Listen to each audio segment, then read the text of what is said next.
Hello friends, welcome back to Study Point Academy. तो आज हम कोई नया थ्योरी या नया कोई चैप्टर स्टार्ट नहीं करेंगे। वैसे जैसे हमारा फिजिकल केमिस्ट्री हमारा जो थ्योरी है वो खत्म हो चुकी है, तो हम आगे जो शुरू करेंगे वो है ऑर्गेनिक केमिस्ट्री। ठीक है। Sorry। तो मैं आपको जो फिजिकल केमिस्ट्री का जो मैंने पोर्शन खत्म किया है, तो मैं अब आपको उनके क्वेश्चंस करवाऊंगी। जो भी मैंने आपको पीछे पढ़ाया है उसके सारे मैंने क्वेश्चन बनाए हैं, ताकि आपको पता चल जाए कि एग्जाम में कैसे क्वेश्चन आते हैं। ठीक है। तो जैसे कि हमारा पहला क्वेश्चन है कि एक मोल में कितने पार्टिकल्स होते हैं। आपको मैंने पहले ही चैप्टर में बताया था कि एक मोल में 6.022 इंटू 10⁻23 पार्टिकल्स होते हैं। जैसे एक दर्जन में 12 चीजें होती है। ठीक है। जैसे हम एक दर्जन केले लेके आते हैं तो उसमें 12 केले होते हैं। ठीक है। 12 पार्टिकल में, तो उसी तरह से एक मोल में कितने पार्टिकल्स होंगे, 6.022 10⁻23। तो हमारा पहला क्वेश्चन होगा ये आंसर। ठीक है। ये पार्टिकल हो सकते हैं जैसे एटम, मॉलिक्यूल्स, आयन। ठीक है। मेरे पास अगर एक मोल पानी है तो उसमें कितने पार्टिकल होंगे, सॉरी मॉलिक्यूल्स होंगे। ठीक है। हमारा दूसरा क्वेश्चन है कि 22.4 लीटर वॉल्यूम किस कंडीशन पर होता है। ठीक है। एसटीपी एसटीपी एसटीपी के ऊपर होता है, जैसे कि स्टैंडर्ड टेम्परेचर प्रेशर। ठीक है। टेम्परेचर हमारा गया है 0 डिग्री सेल्सियस 273 केल्विन। ठीक है। प्रेशर हमारा है 80। ठीक है। गैस का वॉल्यूम टेम्परेचर और प्रेशर पर डिपेंड करता है, लेकिन एसटीपी पर एक मोल गैस का वॉल्यूम हमेशा 22.4 लीटर ही रहता है। ठीक है। अगर इसमें कंडीशन बदल जाए तो इसका जो वॉल्यूम होता है ना, वो भी चेंज हो जाता है। ठीक है। और हमारा अगला क्वेश्चन है कि मोलर मास ऑफ की यूनिट क्या है। मोलर मास की जो यूनिट है वो क्या है। ठीक है। इसका है कि एक मोल सब्सटेंस का मास, ग्राम और मोल्स का। ठीक है। ये होगा इसका आंसर। जैसे कि हमारा पानी का हमारा 18 ग्राम है। ठीक है, मोलिकुलर वेट। और CO2 का 44 है ग्राम। ठीक है। तो अब हम अगला क्वेश्चन देखेंगे, इक्विवेलेंट वेट क्या होता है। Equivalent weight equal to molar mass over N factor. Normality में मैंने बताया था कि जो इक्विवेलेंट वेट वही होता है जो एन फैक्टर के ऊपर बेस्ड होता है, उसके ऊपर ही डिपेंड करता है। ठीक है। एन फैक्टर रिएक्शन के ऊपर डिपेंड करता है, जैसे एसिड बेस या रिडॉक्स। इक्विवेलेंट वेट रिएक्शन के हिसाब से बदलता रहता है। ठीक है। देन हमारा आंसर होगा ये वाला। ठीक है। जैसे अब हमारा क्वेश्चन है कि एक मोल ऑक्सीजन में कितने मॉलिक्यूल्स होते हैं। ठीक है। 6.022 इंटू 10⁻23। ये हमारा होगा आंसर। कैसे होगा, सब्सटेंस बदल जाए, कभी भी सब्सटेंस बदल जाए, O2 हो जाए या हो जाए CO2 या हो जाए NaCl। ठीक है। लेकिन मोल का वैल्यू ऑलवेज सेम रहता है। ठीक है। एक मोल हर चीज में सेम नंबर ऑफ पार्टिकल्स होते हैं। ठीक है।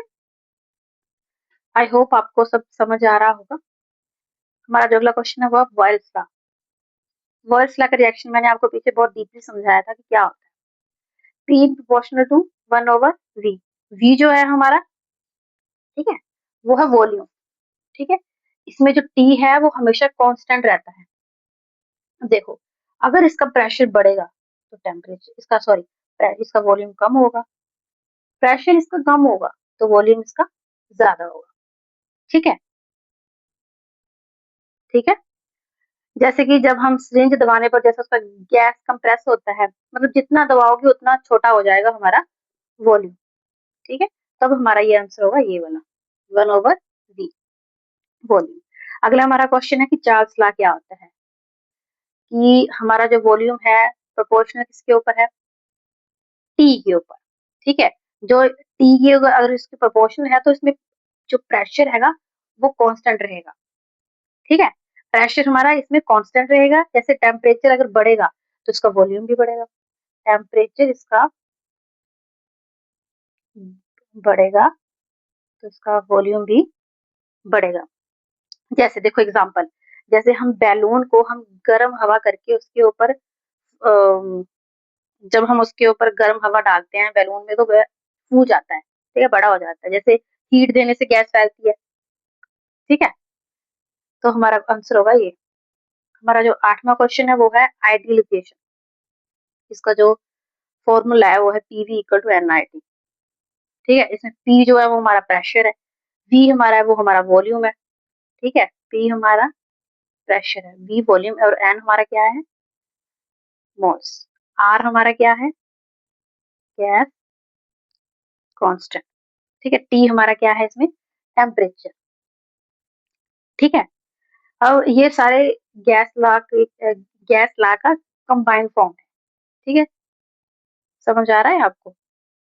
अब हमारा क्वेश्चन है कि गैस कांस्टेंट आर को यूनिट क्या है, की गैस कांस्टेंट आर की यूनिट क्या है।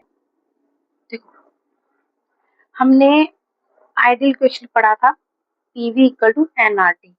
इस इक्वेशन में आर कांस्टेंट है, ठीक है, कांस्टेंट है आर एक, ठीक है। इसे यूनिवर्स गैस कांस्टेंट भी कहा जाता है, ठीक है। गैस कांस्टेंट क्या होता है, आर एक ऐसा कांस्टेंट है जो गैसेस के बिहेवियर को रिलेट करता है। जैसे हमारा पी है प्रेशर, पी है हमारा वॉल्यूम, टेम्परेचर है हमारा टी, और नंबर ऑफ मोल्स हमारे हैं एन। आर एक ब्रिज है जो पी वी टी और एन को जोड़ता है। अब आर की वैल्यू क्या है इसमें, आर की जो इसमें वैल्यू है वो है 0.0821 litre ATM mole inverse kelvin, ठीक है। तो ये है हमारा, ये देखो, तो ये है हमारा आंसर, ये वाला, ठीक है। अभी तो ये देखो कि यूनिट कैसे समझते हैं, ठीक है। जैसे यूनिट निकालते हैं हम, पी से हमारा आएगा, पी से हमारा आएगा A T M pressure, volume से हमारा आएगा लीटर, एम से हमारा आएगा मोल्स, और टी से हमारा आएगा के। तो ठीक है, ये हमारा इसके हिसाब से बनेगा। तो फिर हमारे आर की यूनिट क्या हुई, ये L A T M moles inverse kelvin, ठीक है। तो अब हम आगे क्वेश्चन देखते हैं। अब क्वेश्चन है कि एस टी पी पर टेम्परेचर क्या है। एस टी पी पे मैंने आपको पिछले, हमने ये जब पढ़ा था तो मैंने आपको बताया था कि एस टी पी पे हमारा 0 डिग्री सेल्सियस आएगा, ठीक है। ये होता है कि ये इक्वल टू 273 केल्विन के बराबर होता है। जैसे इम्पोर्टेंट क्या है हमारा, kelvin equal to Celsius plus 273, ठीक है ये, ठीक है। तो हमारा आंसर क्या होगा, 0 डिग्री सेल्सियस। अब हमारा आगे क्वेश्चन है कि first law of thermodynamics. First law of thermodynamics में से आपको बताया था कि इसकी जो इक्वेशन बनेगी वो ये बनेगी, O प्लस डब्ल्यू। जैसे हमारा डेल्टा यू क्या बताता है कि इंटरनल एनर्जी चेंज बताता है ये, ठीक है। कि एनर्जी ना ही बनती है ना ही खत्म होती है, सिर्फ ये फॉर्म में बदलती रहती है। जैसे गैस को हीट देने से वो एनर्जी बढ़ती है, हमारी खाना बनता है, ये इसमें एनर्जी कंजर्व होती है, ठीक है। तो क्यू का मतलब होता है हीट, और डब्ल्यू का मतलब होता है वर्क। देन जो भी हमारी क्वेश्चंस पे आएगा हमारे उसके वर्क और हीट को जब वैल्यू पुट करेंगे तो हमारा आंसर आ जाएगा। देन हमारा अगला क्वेश्चन है कि एंडोथर्मिक रिएक्शन में क्या होता है। एंडोथर्मिक में मैंने बताया था कि आपको इसमें हीट ऑब्जर्व होती है। जैसे अब आइस मेल्ट होती है तो वो बाहर से गर्मी लेता है, ठीक है, वो गर्मी बाहर से लेता है, ठीक है। तो इसी सिस्टम को हम हीट ऑब्जर्व कहते हैं, एंडोथर्मिक रिएक्शन को, ठीक है। तो हमारा होगा हीट ऑब्जर्व। अब हम आगे देखेंगे कि P H greater than S क्या दर्शाता है। इसमें बताता है कि अगर ये ग्रेटर देन होगा, जैसे एस 7 से बड़ा होगा, तब ये होगा बेसिक, ठीक है। लेकिन अब जब ये लेस देन बताएगा तब ये होगा एसिडिक, एसिडिक। जब ये हमारा गेट स्केल है, जब 7 पे होगा तब ये बताएगा कि ये एक न्यूट्रल है, जैसे पानी हमारा न्यूट्रल है। अगर ये 14 की तरफ जाएगा तो ये हमारा बेस 6 होगा, ठीक है। और हमारा ये 0 की तरफ आएगा तो ये हमारा एसिडिक होगा, ठीक है। तो हमारा ये आंसर होगा एसिडिक, ठीक है। हमारा आंसर हुआ एसिडिक। देन अब हमारा जो अगला क्वेश्चन है वो है पीएच स्केल क्या होता है। पीएच स्केल मैंने आपको बताया था, जो 0 से लेके 14 की रेंज के बीच एक एसिडिक और बेस को मानने के लिए जो स्केल बनाया गया है उसे हम पीएच स्केल रेंज कहते हैं, ठीक है। अब हमारा अगला क्वेश्चन है कि बीक एसिड कौन सा होता है। बीक एसिड कौन सा होता है जो हमारा इस साइड को जाएगा, वो होगा बीक एसिड। जैसे हमारा हाइड्रोजन है, अगर ये उसमें होगा तो ये बहुत ही ज्यादा एसिडिक बन जाएगा। इसमें भी हाइड्रोजन, इसमें भी हाइड्रोजन, इसमें है कार्बन, जिसमें कार्बन मिलेगा, इसमें है 2 कार्बन, ठीक है। जिसमें जितने कार्बन वो उतना ही वीक एसिड होगा, ठीक है, एसिडिक एसिड। तो हमारा आंसर हुआ ये वाला, ठीक है। वीक जो एसिड होता है पूरी तरह आयनाइज्ड नहीं होता। स्ट्रॉन्ग एसिड तो हमारे ये हैं HCl, HNO3, H2SO4, sulphuric acid, ये सारे हमारे वीक स्ट्रॉन्ग एसिड। अगला हमारा क्वेश्चन है कि मेटल्स क्या होते हैं। मैंने आपको पहले ही चैप्टर में पहला ही टॉपिक यही बताया है कि मेटल्स क्या होते हैं। देखो, जो थोड़ा सा भी जगह लेते हैं, स्पेस ऑक्युपाई करते हैं और उनका मास होता है, उनको हम मेटल्स कहते हैं, जैसे सॉलिड, लिक्विड, गैस, ठीक है। ये है स्पेस ऑक्युपाई करता है और मास होता है, ठीक है। तो हमारा आंसर होगा ये वाला, ठीक है। अब आगे हमारा क्या है, maximum electron in shell n equal to 2। देखो, तो पहले तो इसका फॉर्मूला होता है 2n स्क्वायर, ठीक है। जैसे n में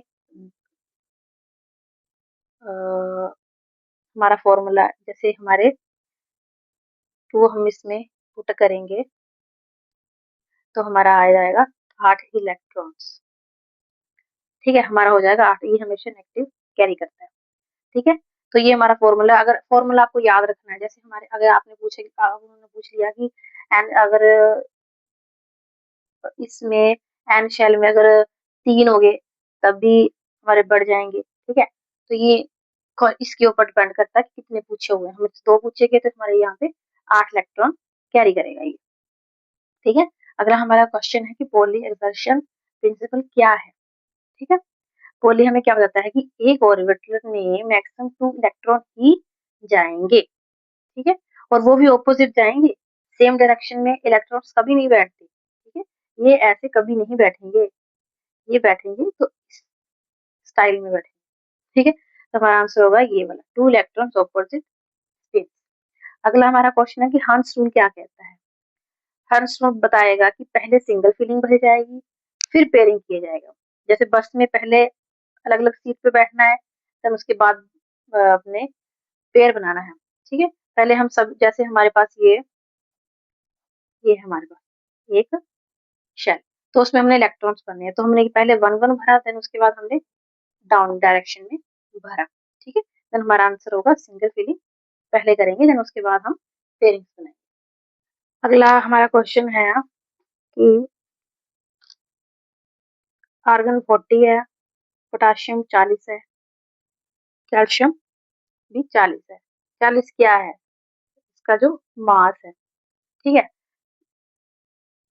समझ लो कैसे हमने याद करना है कि इन सबके ऊपर जो भार है वो सेम है। तो मैंने आपको पहले बताया था, जिनका भार सेम है उनको हम कहते हैं आइसो बार, ठीक है। अगला हमारा क्वेश्चन है कि 1 मोल NaCl को 1 लीटर सोल्यूशन में घोला गया, मोलैरिटी क्या होगी, ठीक है। हमें मोलैरिटी उसकी क्या होगी, तो इसका फॉर्मूला मोलैरिटी मास ओवर वॉल्यूम, ठीक है।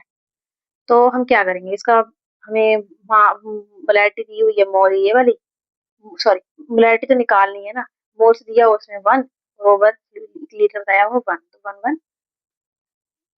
1 मोल मोलैरिटी आएगा हमारा आंसर। अगला हमारा क्वेश्चन है कि molecular weight sulphuric acid, molecular weight निकालना है हमें सल्फ्यूरिक एसिड का। तो देखो, इसमें हाइड्रोजन है 2, इसमें सल्फर है एक ही है, ठीक है। और इसमें ऑक्सीजन है 4, 16 चौके 64, ठीक है। प्लस 32 देन प्लस 2 करेंगे, ठीक है? तो इनका क्या आ जाएगा हमारे पास 98, ठीक है? अब हमारा जो अगला क्वेश्चन है ये बहुत ही इम्पोर्टेंट है। मैंने अभी पीछे ही आपको ये भी करवाया है कि रेडियो एक्टिविटी क्या है? देखो, जब कोई अनस्टेबल न्यूक्लियस अपने आप स्पोंटेनियस पार्टिकल या एनर्जी एमिट करता है उसे हम रेडियो एक्टिविटी कहते हैं, ठीक है? जैसे हमारा ये है हमारा न्यूक्लियस, ठीक है? एटम का सेंटर होता है, इसमें प्रोटॉन प्लस न्यूट्रॉन होते हैं, ठीक है? जब इसमें जब न्यूक्लियस में बैलेंस नहीं होता, ज़्यादा एनर्जी आ जाए उसमें, तो मतलब ये गलत रिएक्शन बन जाता है प्रोटॉन और न्यूट्रॉन का। तब वह स्टेबल करने के लिए चेंज करता है, ठीक है? जैसे असंतुलित चीज़ खुद को बैलेंस करने की कोशिश करती है, ठीक है? अब देखो, इसका अपने आप एमिट हो जाता है उसका क्या है? बिना किसी एक्सटर्नल हेल्प के, ठीक है? न्यूक्लियस खुद ही पार्टिकल्स को निकाल देता है, ठीक है? किसी को पुश नहीं करता, ये सब खुद होता है, ठीक है? आई होप आपको समझ आ रहा होगा क्योंकि हमने ये टॉपिक डिटेल में पढ़ा था, ठीक है? देखो इसमें और बता देती हूँ रेडियो एक्टिविटी में इसमें 3 टाइप्स के एमिशन होते हैं अल्फा, बीटा और गामा। अल्फा में निकलते हैं हमारे पार्टिकल जैसे helium nucleus 2 proton plus 2 2 proton plus 2 neutron, ये निकलते हैं अल्फा में, ठीक है? अब हमारा ये भी निकलता है बीटा। बीटा में क्या निकलते हैं हमारे इलेक्ट्रॉन्स, ठीक है? और निकलती है हमारा एक निकलती है गामा। गामा में अल्फा, बीटा और गामा। गामा में निकलती है गामा रे, इसमें जो एनर्जी होती है वे होती है इलेक्ट्रोमैग्नेटिक रेडिएशन, ठीक है? तो इसमें से एक्सरे भी निकलते हैं जिनकी खोज रॉनसन ने की थी, ठीक है? ये गामा रे जो और एक्सरे है ये आदमी के मतलब बॉडी के शरीर को ये भेद के आगे निकल जाते हैं, ठीक है?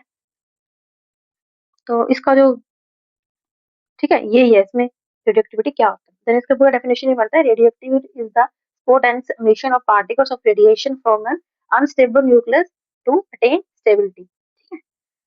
तो हमारा आंसर होगा ये वाला, ठीक है? अब हमारा आगे क्वेश्चन है कि अल्फा पार्टिकल्स क्या होता है। अभी मैंने ये आपको पीछे समझाया रेडियो एक्टिविटी में कि helium nucleus 2 proton plus 2 neutron, तो ये होता है हमारा हीलियम न्यूक्लियस, तो हमारा आंसर होगा ये। अगला हमारा क्वेश्चन है बीटा पार्टिकल्स क्या होता है। ये भी मैंने आपको पीछे बताया कि बीटा पार्टिकल्स क्या होते हैं। बीटा पार्टिकल्स जो होते हैं वो इलेक्ट्रॉन्स को रिलीज करते हैं। अगला हमारा क्वेश्चन है कि न्यूक्लियर रिएक्टर क्या होता है, ठीक है? अब देखते हैं न्यूक्लियर रिएक्टर हमारा क्या, ठीक है? तो न्यूक्लियर रिएक्टर क्या है? न्यूक्लियर रिएक्टर एक ऐसा डिवाइस है जिसमें न्यूक्लियर फिजन, ठीक है, रिएक्शन को कंट्रोल करने के लिए एनर्जी और हीट जो है प्रोड्यूस की जाती है, ठीक है? और जैसे कि जहाँ एटम का न्यूक्लियस टूटता है वहां पे फिजन होता है और उस प्रोसेस को कंट्रोल करने के लिए जो एनर्जी निकाली जाती है वो न्यूक्लियर रिएक्टर को कहा जाता है, ठीक है? आई होप आप समझ रहे होंगे। जैसे कि जब एक हैवी एटम है जैसे यूरेनियम वो टूटता है तो फिजन कहलाता है। इससे बहुत ज्यादा हीट निकलती है, न्यूट्रॉन्स निकलते हैं। ये जो रिएक्शन है ये बार बार होती है, ठीक है? देन उसको हम चेन रिएक्शन कहते हैं। अब देखो रिएक्टर क्या होता है, ऐसे फटाफट बता देती हूँ कि रिएक्टर क्या होता है। रिएक्टर के अंदर कंट्रोल तरीके से ये रिएक्शन करता है, कंट्रोल तरीके से ये रिएक्शन में चलता है। अनकंट्रोल होगा तो एक्सप्लोजन जैसे एटम बम वो फट जाएगा, ठीक है? रिएक्टर में रिएक्शन को कंट्रोल किया जाता है, बम में नहीं, ठीक है? तो जैसे जैसे यूरेनियम है, ठीक है? जब वो फटेगा तो उसको उसको हम कहते हैं कि ये फिजन हो गया, ठीक है, ठीक है? जैसे मॉडरेटर है, अगला हमारा क्वेश्चन है मैं आगे समझाऊंगी। देन अब अगला हमारा क्वेश्चन है वो है मॉडरेटर का काम क्या होता है। मॉडरेटर का क्या होता है, ये न्यूट्रॉन को स्लो करता है। जब ये यूरेनियम जब तेज में चलता है तब ये उनको कंट्रोल करता है ताकि रिएक्शन स्मूथली हो, आराम से हो, ठीक है? और हमारा अगला क्वेश्चन है कंट्रोल रोड किसके लिए यूज होती है। कंट्रोल किसके लिए यूज होती है? कंट्रोल होती है हीट को बाहर सॉरी कंट्रोल रोड किस ठीक है, हमारा कंट्रोल रोड किसके लिए यूज की जाती है?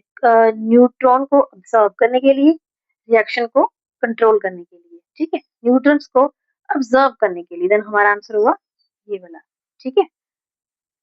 अब हमारा अगला क्वेश्चन है, कूलेंट का काम क्या होता है, ठीक है। तो इसका काम होता है कि हीट को बाहर ले जाना, ठीक है। तो ये हमारा आंसर हो गया। ये हमने पीछे बहुत डिटेल से पढ़ा है, इसलिए मैंने आपको ये करवा दिया है ये वाला। इसमें मैंने ज्यादा एक्सप्लेनेशन इसीलिए नहीं दी है। आगे हमारा चेन रिएक्शन क्या है, ये मैंने आपको पीछे बता दिया है, ठीक है, कि वो जो रिएक्शन, जो कंटिन्यू रिएक्शन होती है उनको हम चेन रिएक्शन कहते हैं, ठीक है। तो जो कंटिन्यू रिएक्शन से हम चेन रिएक्शन कहते हैं, ठीक है। अगला हमारा क्वेश्चन है कि 31 क्वेश्चन मैंने इसलिए लिए क्योंकि जब मैंने आपको पिछला PYQ 2012 का करवाया था, तो मैंने उसमें 29 क्वेश्चन लिए थे, इसलिए मैंने ये क्वेश्चन यहाँ पे ऐड किया है। मॉडरेटर का एग्जाम्पल क्या होता है, आपको मैंने बता दिया कि मॉडरेटर का एग्जाम्पल होता है DTU, होता है ग्रेफाइट, ठीक है। तो हमारा आंसर होगा ये ग्रेफाइट। आई होप आपको ये अच्छा लगा होगा जो मैंने आपको ये क्वेश्चन करवाए हैं। आप एक बार रिवीजन करें, आपको अच्छे से ये समझ में आ जाएगा, आपको पेपर में बहुत हेल्प होगी, ठीक है।